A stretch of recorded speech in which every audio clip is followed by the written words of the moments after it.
ශ්‍රී ලංකාවේ අති සාර්ථකම ඉතාලි භාෂා වීඩියෝ පාඨ මාලාව. දැන් ඉතාලි ඉස්කෝලේ විසින් වීඩියෝ 21කින් සමන්විත අංග සම්පූර්ණ පාඨ මාලාවක් වසරක කාලයක් සඳහා කැමැති වාර ගණනක් නැරඹීමේ පහසුකම. මිලදී ගැනීමට පෙර පළමු පාඩමෙන් කොටසක් නොමිලේ නැරඹීමට අවස්ථාව. ඉතාලි ඉගෙන ගන්න හොඳම තැන ඉතාලි ඉස්කෝලේ. වැඩි විස්තර සඳහා 39 අංකයට WhatsApp පණිවිඩයක් යොමු කරන්න. ආයුබෝවන් හැම දෙනාටම ඉතාලි ඉස්කෝලේ YouTube channel එකට අදත් ඔයාලව සාදරයෙන් පිළිගන්නවා. අද මම කතා කරන්නේ ප්‍රශ්න අහන තවත් ආකාරයක්. ඒ කියන්නේ නිපාත පද ඉන්ටරොගටිවිත් එක පාවිච්චි කරලා කොහොමද ප්‍රශ්න හදාගන්නේ කියන එකයි. ඒ කියන්නේ le preposizioni e le domande මේ දෙක එකතු කරලා හදාගන්න විදිහයි කතා කරන්නේ. එහෙනම් වෙනදා වගේම වැඩි විස්තර නැතුව අපි පාඩමට යමු. පළවෙනි එක විදිහට මම ගත්තා ඉන්ටරොගටිවි කියන්නේ මොනවාද කියලා. ඔයගලන්ට මතක ඇති මම වෙනමම පාඩම් මාලාවක් ගෙනාව වෙනත් වීඩියෝ කිහිපයකින්. අද කතා කරන්නේ ඒවත් එක්ක කොහොමද නිපාත පද. එතකොට ඉන්ටරොගටිවි කියලා කියන්නේ මෙන්න මේ che, chi, quale, come, quando, quanto, dove සහ perché කියන වචන ටික තමයි ඉන්ටරොගටිවි කියන්නේ. නිපාත පද විදිහට තියෙනවා a, da, di, in, con, per, su සහ tra, fra. මේ දෙකේම තේරුම එකයි. ඒ නිසා මේ පිළිබඳවත් වෙනම වීඩියෝ තියෙනවා. මේ පිළිබඳව නෙමෙයි කතා කරන්නේ. මේ දෙක එකතු කරලා හැදෙන ප්‍රශ්න පිළිබඳවයි. පළවෙනි එක විදිහට ගත්තා මම con නිපාත පදෙත් එක්ක ඉන්ටරොගටිවෝ එකක් භාවිතා කරනවා නම් කොහොමද ප්‍රශ්න හදාගන්නේ කියලා. හැබැයි මතක තියාගන්න මේ කතා කරපු හැම ඉන්ටරොගටිවෝ එකත් එක්කම ප්‍රශ්න හැදෙන්නේ නැහැ සමහර වෙලාවට. නමුත් සමහරක් ඒවා යෙදෙනවා. පළවෙනි එක cosa කියන ඉන්ටරොගටිවෝ එකත් එක්ක con cosa tagli il pane. con cosa tagli il pane කියලා කියන්නේ ඔයා පාන් කපන්නේ මොකෙන්ද කියලා අහන්නේ. සමහර වෙලාවට මේ con cosa පාවිච්චි කරලා අපි ගොඩ ප්‍රශ්න හදාගන්න පුළුවන්. අදාළව ක්‍රියාපදේ ගලපන්න ප්‍රශ්නේ අහන කෙනාට ඊට පස්සේ අදාළව නාමපදේ දෙනවා නම් මෙන්න මේ ආකාරයට භාවිතා කරන්න පුළුවන්. දැන් සාමාන්‍යයෙන් cosa tagli il pane විදිහට පාවිච්චි කරන්න බෑ. con cosa tagli il pane විදිහටයි වාක්‍ය හැදෙන්නේ. ඊළඟ එක con chi sei uscito? එහෙම නැත්නම් uscita ieri sera. con chi sei uscito? එහෙම නැත්නම් uscita ieri sera. ඔයගලන්ට පේනවා ඇති දැන් තියෙන්නේ කී කියන ඉන්ටරොගටිවෝ එක. එතකොට ඔයා අයියේ කාත් එක්කද එළියට ගියේ කියන තේරුමයි යෙදෙන්නේ. යම් කිසි කෙනෙක් එළියට ගිය කෙනා අහද්දී පිරිමි කෙනෙක්ගෙන් නම් උෂීතෝ සහ ගැහැණු කෙනෙක්ගෙන් නම් උෂීතා විදියට වෙනස් වෙනවා. ඉතින් මේ වගේ ව්‍යාකරණ කරුණු දැනගෙන තමයි මේ වාක්‍යත් හදන්න පුළුවන් වෙන්නේ. මෙන්න මේ ආකාරයට කී සමගත් මේ con එක පාවිච්චි කරන්න පුළුවන්. con quale ragazzo avete parlato? con quale ragazzo avete parlato කියලා අහන්නේ ඔයාලා මොන එහෙම නැත්නම් කොයි පිරිමි ළමයාත් එක්කද කතා කරේ. quale එකෙත් තියෙනවා මොන කියන k කියන එකේම තේරුම. ඉතින් මේ ආකාරයට quale එකත් එක්කත් මේ con එක දාලා වාක්‍ය හදන්න පුළුවන්. ඊළඟට අපිට ප්‍රාග්ගෙන් හරි ප්‍රශ්නයක් අහන්න ඕනේ වුණොත් con quale signore devo parlare? con quale signore devo parlare? මම මොන සිඤ්ඤෝරෙත් එක්කද මොන මහත්මයාත් එක්කද කතා කළ යුතු කියලා ප්‍රශ්නය තමයි මේ හදාගෙන තියෙන්නේ. ඉතින් මේ ආකාරයට con නිපාත පදය මෙන්න මේ ඉන්ටරොගටිවිත් එක්ක අපිට පාවිච්චි කරන්න පුළුවන්. ඊළඟට di කියන නිපාත පදෙත් එක්ක ඉන්ටරොගටිවෝ යෙදෙන තාලේ ගත්තේ පළවෙනි වාක්‍යයටම මම ගත්තා di dove sei. අපි නිතරම අහන්න ලැබෙන වාක්‍යයක්. di dove sei කියලා කියන්නේ ඔයා කොහේ කෙනෙක්ද කියන තේරුම තමයි දෙන්නේ. එතකොට මේකට පිළිතුර යෙදෙන තාලෙත් මම ගත්තා. හේතුව අපි නිතරම පාවිච්චි කරන්න අවශ්‍ය වෙනවා සහ අපිට මේකේ උත්තරේ සමහරව වැරදියට දෙනවා. එතකොට යම්කිසි කෙනෙක්ගේ ජාතිකත්වය nationalità එක තමයි ප්‍රකාශ කරන්න ඕනේ. ඒක නිසා sono ශ්‍රී ලංකේසේ මම ශ්‍රී ලාංකිකයෙක් කියන තේරුම තමයි මේ වාක්‍යයෙන් දෙන්නේ. එහෙම නැත්නම් මේ රට පිළිබඳව පාවිච්චි කළ ජාතිකත්වය කියන්නයි. එහෙම නැත්නම් යම්කිසි නගරයක් පිළිබඳව කියන්න පුළුවන්. මෙන්න මේ විදිහට sono di Milano. sono di Milano. ඒ කියන්නේ නගරය පාවිච්චි කරලා මම ඒ නගරයේ කෙනෙක්. ඒ නිසා මෙතන පිළිතුර විදිහට මම මිලානෝ වල කෙනෙක් කියන තේරුමයි දෙන්නේ. ඔයගලන්ට අදාළව පිළිතුර ගලප ගන්න. ඊළඟට ගත්තා di cosa parlate. di cosa parlate. cosa නිපාත පදයක් එක්ක යෙදෙන්නේ මෙන්න මේ විදිහට.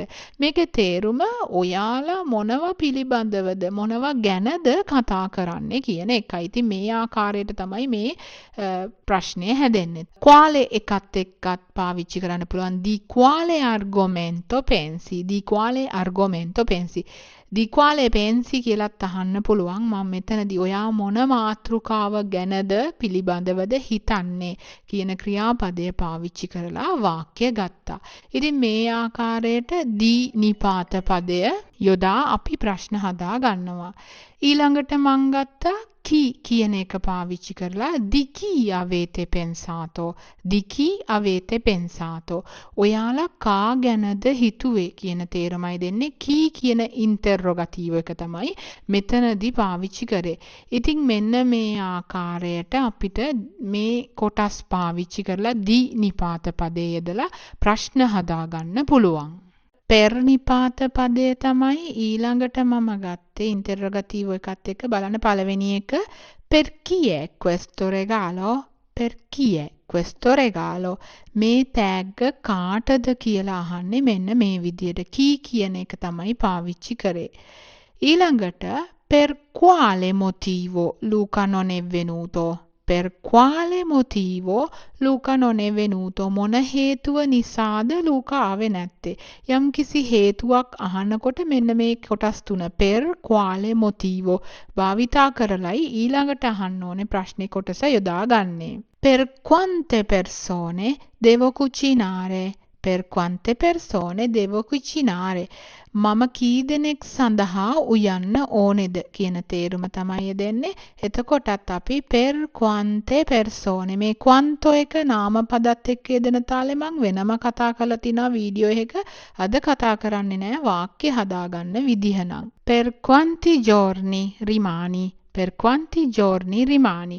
ඔයා දවස් කීයක් නවතිනවද කියලා අහන්නේ මේ විදිහට. මේකේ උත්තරය දෙනකොටත් අපි තුමු දවස් 3යි කියලා per 3 giorni. per 3 giorni විදිහට පිළිතුරු දෙන්නේ සාමාන්‍යයෙන් per නිපාත පදය දාලා. ඊළඟට මම ගත්තා දා කියන නිපාත පදෙත් එක්ක යෙදෙන ඉන්ටර්රොගටිවි පළවෙනි එකටම කියලා දෙනවා da dove viene Lara. ලාරා කොහේ ඉඳන්ද එන්නේ කියන වාක්‍ය තමයි මේ තියෙන්නේ. එතකොට මේක අපෙනුත් අහනවා da dove vieni කියලා. එතකොට පිළිතුරු දෙනකොට අපි සාමාන්‍යයෙන් රට තමයි කියන්නේ. එහෙම නැත්නම් ආපු නගරය රට පිළිබඳව කියද්දී නම් lei viene dall'Italia දා නිපාත පදය අදාළ රටට අනුව තියෙන පූර්ව පදයේ ආර්ටිකලෝ එකත් එක්ක එකතු කරලා ආර්ටිකලෝ එක යෙදුණු නිපාතේ තමයි අපි පාවිච්චි කරන්නේ. ඇය ඉතාලියේ ඉඳන් එන්නේ මම පාවිච්චි කරා තම තමුන් ගැන කියද්දි දැන් අපි ශ්‍රී ලංකාවෙන් නිසා io vengo dallo Sri Lanka. io vengo dallo Sri Lanka දා නිපාත පදයට ලෝ කියන පූර්ව පදයේ ආර්ටිකලෝ එක එකතු වෙලයි dallo හැදිලා තියෙන්නේ. මෙන්න මේ ආකාරයටයි උත්තර දෙන්නේ. ඊළඟට මම කිව්වා ඔයගලන්ට නගරෙත් පාවිච්චි කරන්න පුළුවන්. බලන්න එතකොට Nicola viene da Roma. Nicola viene da Roma. නිකොලා එන්නේ රෝමේ ඉඳන්. නගරේ පාවිච්චි කරනකොට පූර්ව පදයක් යෙදෙන්නේ නැහැ. ඉතින් මේ කාරණා මතක තියාගන්න. එතකොට තමයි නිවැරදිව මේවට පිළිතුරු දෙන්න පුළුවන් වෙන්නේ.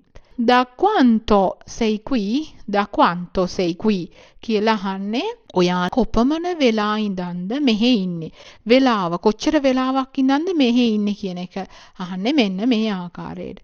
එහෙම නැතුව da quando sei in Italia? da quando sei in Italia කියලා අහන්නේ ඔයා කවදා ඉඳන්ද ඉතාලියේ ඉන්නේ කියන එකයි.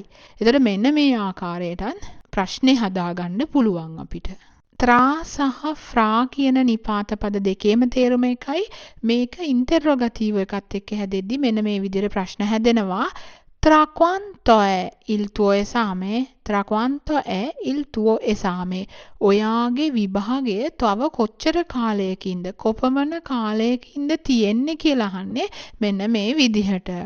ඊළඟට අපිට ඒ පාවිච්චි කරේ quanto කියන වචනේ ඕනේ නම් quale එක දාලා tra quali ragazzi dividiamo le schede. Tra quali ragazzi dividiamo le schede. අපි මොන ළමයි අතරේද කොළ බෙදන්නේ? ස්කේද එකක් කියලා කියන්නේ යම්කිසි දෙයක් print කරපු පිටුවකට කොලයකට ඒවා බෙදන්නේ කොයි ළමයි අතරේද කියලා අහන්නේ මෙන්න මේ ආකාරයට. ඊළඟට මම ගත්තා ආ කියන නිපාත පදය කොහොමද යෙදෙන්නේ කියලා මේ අනිත් ඉන්ටරොගටිවිත් එක්ක. එතකොට a che ora ti svegli a che ora ti svegli k කියන එකත් එක්ක ආ නිපාත පදේ දුනහම ඔයා කීයටද අවදි වෙන්නේ කියන තේරුම තමයි යෙදෙන්නේ. එතකොට අර k එකේ මොන වෙලාවටද කැමති නම් යොදා ගන්න පුළුවන්. ඉතින් සාමාන්‍යයෙන් කීයටද කියලා තමයි අහන්නේ.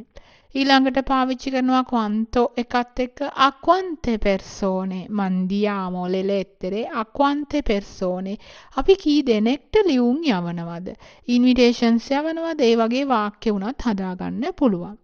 ඊළඟට පාවිච්චි කරනවා a එක කී එකත් එක්ක a chi lo regali a chi lo regali ඔයා කාටද ඒක තෑගි දෙන්නේ? යම්කිසි තෑග්ගක් ඒක කාටද දෙන්නේ කියලා අහන්නේ මෙන්න මේ ආකාරයට. ඉතින් අපිට අවශ්‍ය ආකාරයට තවත් නිපාත පද දාලා යෙදෙන වාක්‍ය තියෙනවා. මේ වීඩියෝ එක දිග වැඩි වෙන නිසා මම ඒව ඔක්කොම ගන්නෙ නැහැ. එහෙනම් මේ වගේ වැදගත් වීඩියෝ එකකින් ආයෙත් හම්බ වෙනකන් හැම දිනාටම ආයුබෝවන්.